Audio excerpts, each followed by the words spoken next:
All right, guys, I finally get to give you my thoughts on the latest from the house of Hermès, Terre de Hermès Eau De Parfum Intense. What do I think about this one? Well, you're going to find out what I think about it all coming right up. Thanks so much for tuning in. It's Sebastian talking to you about the latest Terre de Hermès fragrance, Terre de Hermès Flanker, and it's created by Christine Nagel. This is Terre de Hermès Eau De Parfum Intense. So when I bought this fragrance, I was very excited about it, but the more I kept wearing it, the more I was like feeling like this is not so exciting. Even though it has hints of the original Terre de Hermès DNA, I kind of don't want to wear it. Has that happened with you guys? You know, I like this line. I actually discovered the very first one after I read an article in a magazine called Destinations. There was a small little paragraph written about Jean-Claude Ellena creating the original Terre de Hermès, which launched in 2006. And the original one, then we got the Parfum edition. Then there was Terre de Hermès Eau Très Fraîche, which is now discontinued. Then we got Eau Intense Vetiver, this one. And when the Eau Très Fraîche got discontinued, they launched Eau GIVREE, this one. And then finally, we have the Eau De Parfum Intense. And sadly, even though I've been advocating and like promoting and highlighting how great Christine Nagel's fragrances are, this one actually disappoints quite a bit next to the rest of the collection of Terre de Hermès fragrances. So Terre de Hermès Eau De Parfum Intense is a 2025 launch. It's considered a woody fragrance, woody spicy maybe. I get a very smoky syrupy experience here, and I think it's because of the coffee note and the licorice that's in here. But it is created by Christine Nagel, and it features notes of bergamot, coffee, lava, smoked woods, licorice. Those are the only notes there are in here. And sure, I get a DNA of the original Terre de Hermès, but I just feel like this is kind of inferior. The original is more superior, and I actually favor the Parfum edition mostly, but there's a few other flankers here that kind of veer away from the original DNA that I actually enjoy quite a bit as well. But this one, I feel like they I don't know, they didn't put a lot of thought into it, and maybe they wanted kind of going into a slight gourmand direction, which for me, it didn't really come together very well. And I should have known better. You know, I was very excited about it. It's a long-standing collection. In fact, the first one came out in 2006, so we're almost 20 years old with it. So it's been around for a cool 2 decades, and with multiple flankers, and not like overdosed with a lot of flankers. It's not like other brands, you know. Hermès, like Chanel, does take their time, although they do much more flankers than Chanel ever does with their fragrances. But I wouldn't call them anyone like Jean-Paul Gaultier, who's constantly cranking a ton of flankers. So they do take their time. And the last time we had a flanker was in 22, I believe. It's when it came out, the Eau GIVREE. And the Eau GIVREE came out because they discontinued Eau Très Fraîche because I believe there was an ingredient in it that was being pulled, an IFRA regulation, I believe, and so they launched this fragrance. And I think Eau GIVREE is a great, solid fragrance. Absolutely love it. As you can see, I've got hardly any left. This thing is also kind of loose on it. These are a bit cheaply made, unfortunately, so overusage kind of takes them apart. And then also for this video, it looked like I had run out of my Terre de Hermès, so I had to buy another bottle just to have on hand because I actually really like the DNA, and I get bored of it once in a while and I come back to it. So going back to the Terre de Hermès Eau De Parfum Intense, sure, you get the original DNA of the fragrance. It says there's smoked woods in this, and the original is known for the vetiver. I kind of get the vetiver effect in here, but it's so crossed over with the coffee, lava, and licorice effect, creating like a molasses. There's a bit of a smoky, syrupy, molassesy effect happening, but kind of dark and muted. So it covers up that bright, kind of minerally, woody experience that the original is known for, and it's trying to figure out what it wants to be. Is it trying to be a gourmand? Is it trying to stay the kind of fragrance it is? And so sadly, it kind of falls apart. Just like Cartier's fragrance last year from the PASHA collection, I think it was kind of a smoky, nutty fragrance. I felt like that was also underwhelming. It didn't really take me to the next level, unlike the Parfum, which came out several years prior to that, which was awesome. Here with the Terre de Hermès EDP Intense, it's giving me the same kind of an effect. the more I wear it, the less I want to wear it. And I don't like that kind of an experience. I want a fragrance. I want to wear a fragrance that I'm addicted to the way it smells and it gives me excitement to wear it.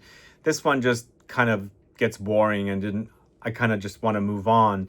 And the other thing with this one is also, I ask people around me after I pile a lot on if they can smell me. They can't really smell me, unfortunately. And even though it's called Eau De Parfum Intense, I don't get a very intense experience. And to this day, we don't have any Parfum edition of fragrances for men from the House of Hermes. I don't even know if we have Parfum editions for women. So is Hermes are they opposed to doing Parfum or really concentrated takes on fragrances? But this fragrance is kind of on the weak side. Sure, it's got some, substance to it when you first spray it, but after less than an hour, most people can't smell it on me, and I've piled a ton of it on, which is sadly quite disappointing. So I was very excited, as I said, with this, but right now I'm bored of it, and it's not as exciting as the last 3 H24 releases from Hermes, and also, in conjunction with the perfumer Christine Nagel. This one is a sad little disappointment, unfortunately. But here, I mean, I wouldn't say it's a bad fragrance. It's just not a wow fragrance, because I'm just smelling it now. You're getting the coffee, the licorice is in there. It is a bit smoky, but it's just kind of that. That's it. I think this will satisfy some folks. I think it's pleasant. I think it'll work for someone that doesn't want a lot of excitement with their fragrance. I feel like it will be a perfect fragrance for somebody that wears something as a signature scent, day in and day out, the same fragrance. They want a fragrance that smells good on them, but doesn't, stop a lot of people on their tracks and ask what what this other person is wearing, who's wearing it. It's the kind of fragrance that's a bit closer to the skin. Sure, it does have a little bit of a, intensity with its initial sprays, but it's not something that's going to stop people in their tracks and say, hey, what fragrance are you wearing? It'll blend in perfectly with somebody that wants to smell great but doesn't want their fragrance to stand out, I think. So I personally think that Terre de Hermes Eau De Parfum Intense is the weakest out of all of the flankers. Unfortunately, that's how I feel about it. It's a disappointment. I was very excited about it. But I think they've given us the best of the best so far in this collection. I don't know where else they can take us unless they're going to come up with jump on. Well, you know what? I said something earlier that I think I wasn't thinking when I was saying it. I mentioned that Hermes doesn't launch parfums, but they have launched a parfum. What was I thinking? There's the second flanker of this is a parfum. So I take that all back. But the intensity didn't act very parfum-like is what I'm trying. Eau De Parfum Intense like is what I should say. And I felt like they're putting down the name of the fragrance, Eau De Parfum Intense, but they're not delivering that. But perhaps this is what the designers deliver, Eau De Parfum Intense for Hermes means what they have here, not something that's going to fill a room. And I don't consider the Terre de Hermes Parfum to fill a room either, but it is stronger. But it's interesting, I was testing these over again just before I shot the video. The original Terre de Hermes and Eau de Toilette is much louder, not stronger, just louder, with a lot more projection in comparison to the Parfum. The Parfum is closer. It's a bit, sits closer to the skin, but when you smell them or test them side by side, the Terre de Hermes is a lot thinner than the Parfum edition of the Terre de Hermes. So let's talk about Eau GIVREE next. This is a fragrance that came out in 22. What I really like about this one is its ice cold qualities, and it's got the juniper berries in here. And juniper, whenever you see that in fragrances, just expect your fragrances to be cooling, ice cold.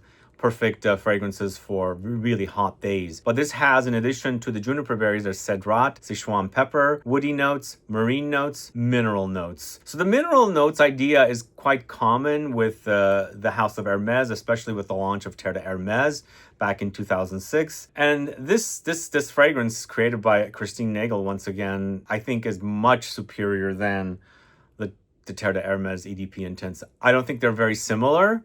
And this was to replace the discontinuation of Eau Très Fraîche, because that had ingredients that were banned, but what they replaced it with is really great quality work. It's so ice cold and fresh, maybe keeping or retaining a slight DNA of the original Terre de Hermes. I don't consider too close, if at all, but they gave us a really great freshie from the house, and very, very classy, crisp, juicy, but cold, ice cold, metallic, all rolled into one. I really love it. It goes down pretty fast though.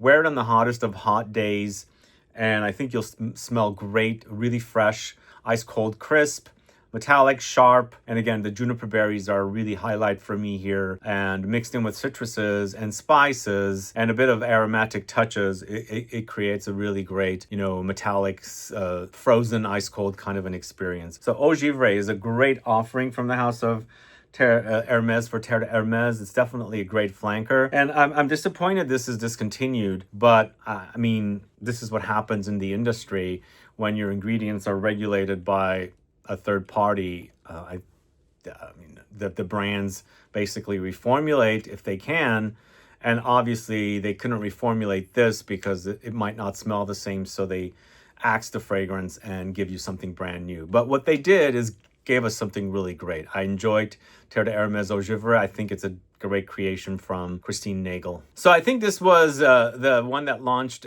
the very first Christine Nagel flanker in the collection of Terre de Hermes fragrances. This is Eau Intense Vetiver. It's a woody citrus fragrance from 2018. I feel like next to the Eau De Parfum Intense, this is not as exciting because we have the original Terre de Hermes and the Parfum.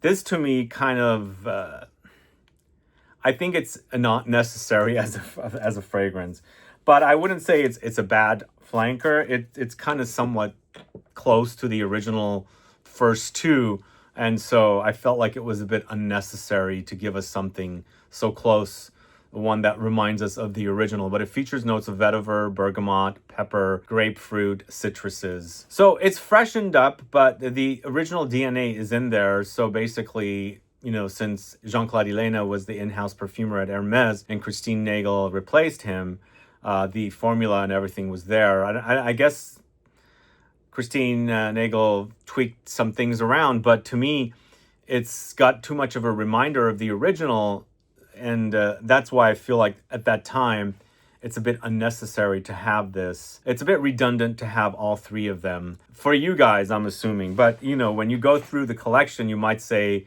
Eau Intense Vetiver is the best of the three. That's the one you're going to have. Or you prefer the Parfum because it's a lot more concentrated and you like that whole ambery effect in the base. Or you prefer the original with its freshness, but still keeping that original DNA. But, I think it's a quality offering created by Christine Nagel for Hermes, but I feel like it's a bit of a redundant fragrance because they're somewhat close to the original first two. But if you're a fan of the Eau Intense Vetiver, let me know what you like about it. Maybe you just went straight to Eau Intense Vetiver, you skipped the first one and the Parfum, but maybe you've had all three and you prefer that one. I'd like to find out why you enjoy that one, or if you don't also want to find out. But the next one I'm going to talk to you about, if you haven't noticed, I'm going backwards in time. So in 2014, so Eau Intense Vetiver launched in 2018. Eau Très Fraîche launched in 2014. And it's a Jean-Claude Ellena creation now. We've got the rest of the fragrances all created by Jean-Claude Ellena. So this is a fragrance that also existed in a Frederic Malle. I believe it was called, there's a fragrance in the collection at Frederic Malle called Cologne Bigarade and Bigarade Concentré. And I think both of them were similar, and the concentré was concentrated to take on the original Bigarade Cologne or Cologne Bigarade. Those fragrances were very similar to me, and I don't know if those got pulled, but this did get pulled for sure. So Eau Très Fraîche is discontinued. This, I would call it a citrus fresh fragrance, and it's also kind of watery aquatic, not marine, which is great. I like it. And even though I mentioned this was a bit marine right here, the Eau Givree, it's not like a fishy marine. I think it's more like a sea breeze, more minerally instead of fishy marine sea notes and things like that. Here, it's very, very watery. But what I like about this one, there's a slight bit of cumin thing happening. And I remember when I used to talk a lot about this, people used to complain that it gives them the effect of body odor, which which cumin tends to do. But this one's so good. But it's also very, very fresh. So fresh. The juiciness of the orange, the bitter orange that is in here is so alive and so refreshing and very, very invigorating and very realistic as well. Like you are juicing the oranges and that essence that kind of escapes in the air and, you know, gets on your hand because of the oils of the peel or the skin of the orange. It's kind of all here.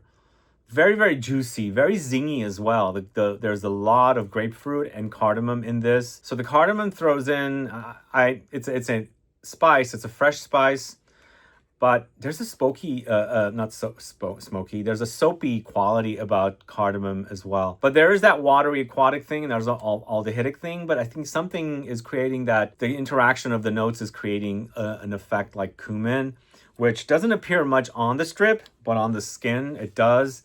It makes it very, very sexy for me. I love that about this, but sadly it's discontinued. Do you have a bottle of Eau De Fresh?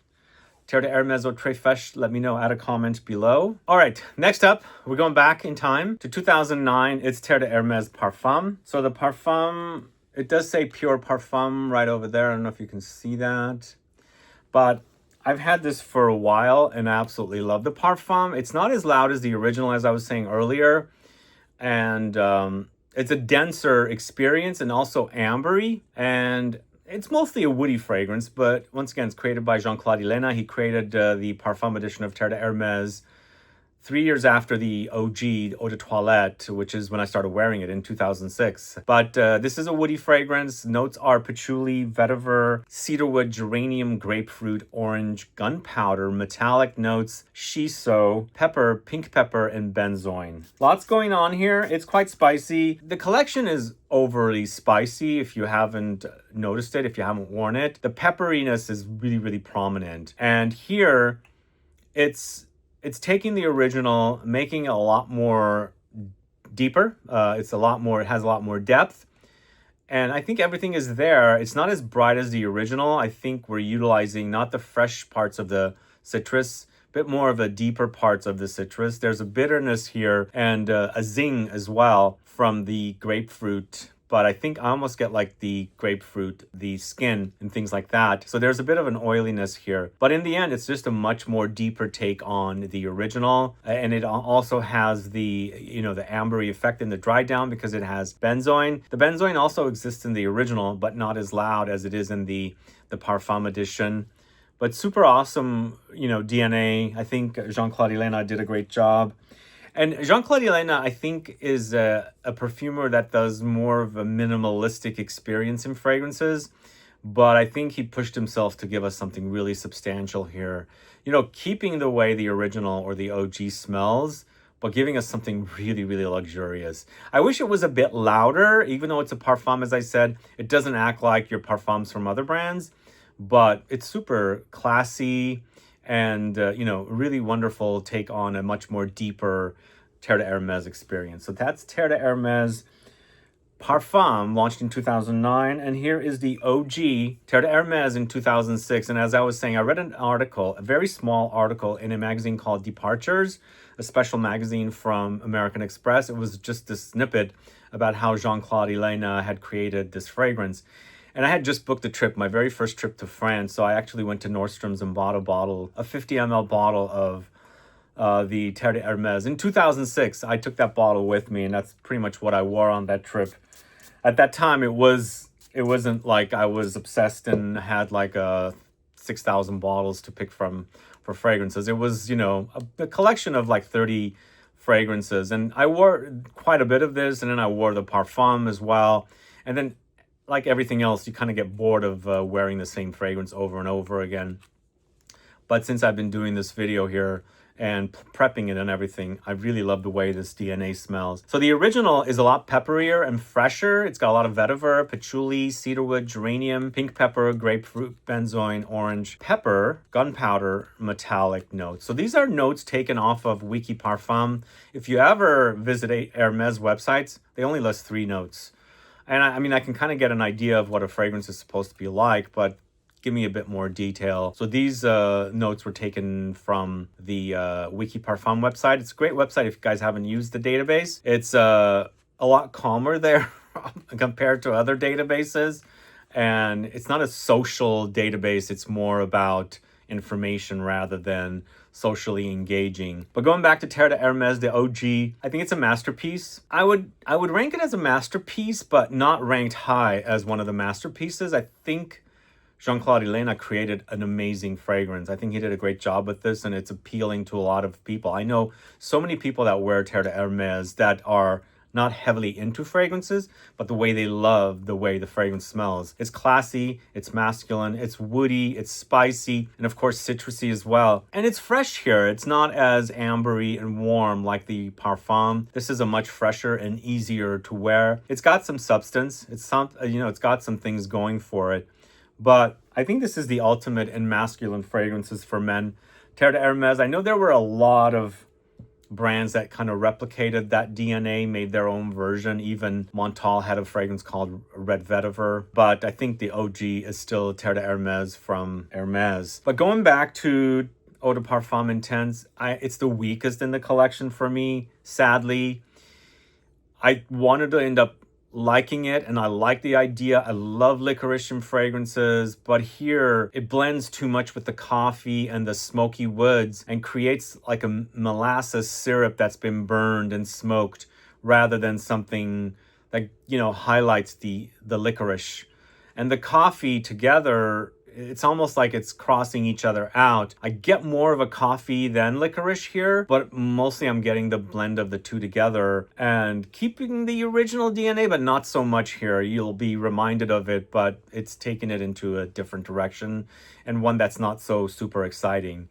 Also, I should say, the collection is not the most exciting for me, but I much prefer the OGs over this latest flanker. But you guys let me know what your thoughts are on this latest Terre de Hermes Eau De Parfum Intense flanker. Do you enjoy it? Do you not like it? Are you thinking about it? But let me know your thoughts on what you're thinking about it. Add a comment below so I can find out. And that's pretty much it for today's video. I appreciate you tuning in to find out about Terre de Hermes Eau De Parfum Intense. Let me know your thoughts on it. Add a comment below. Otherwise, please like this video. Please share it. Follow me on Instagram and Facebook, and I'll be back with more videos very soon. Have a good one. Goodbye.